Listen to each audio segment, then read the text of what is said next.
Мынакей саат. Эгер Алла Таала бар болсо, мени 60 минуттан ичинде өлтүрсүн. 1950-жылдары Каир шаарындагы Айнуш-Шамс университетинде ушундай бир окуя болгон.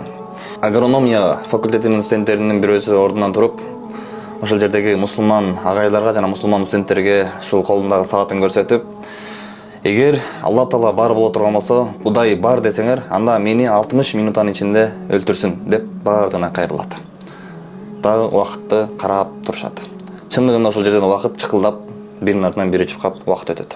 Убакыттын ушунчалык тез өткөндүгүнөн ошол жердеги мусулман студенттер, мусулман агайлар дагы ушунчалык шектенип, ошол иманына шектене башташат. Жана толук ошол жерден саат тегеренип 60 минутта тагыраагы 1 саат болгон кезде ал адам тирүү болот жана өлбөй калат.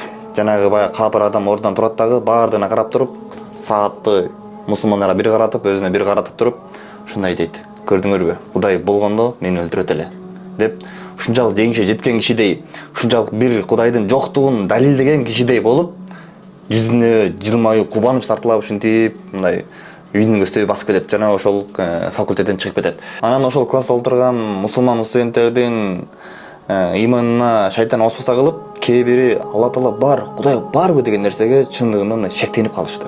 Ал эми иманы күчтүү кээ бирлери болсо Алла Тааладан бул инсан үчүн хидаят сурап, данышмандыгынан бул инсанга убакыт берди деп гана кала беришти.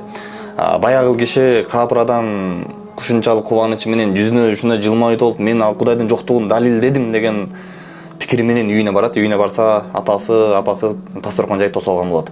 Атасы болсо, ошол менин уулум келсе, анан чогуу тамактанабыз деп, жайылган дасторкондон эч нерсе жебей турган болот. Анан баягы уулум кел дасторконго деп чакырган кезде, баягы далилдедим деген капыр студент душка кирип колун жууп, бетин жууп, анан сүлгү менен бетин ушинтип арчып жаткан кезде өлүк бойдон жерге кулап түшөт. Анан медициналык жардамдар келет, врачтар келет, докторлор келет.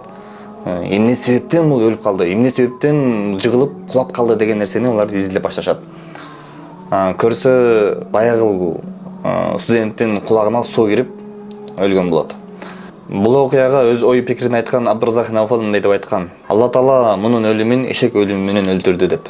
Тагыраагы изилдөөлөр боюнча эшектин кулагына суу кире турган болсо өлүп калат. Бул окуя Нихаят Золимин деген китепте жазылган.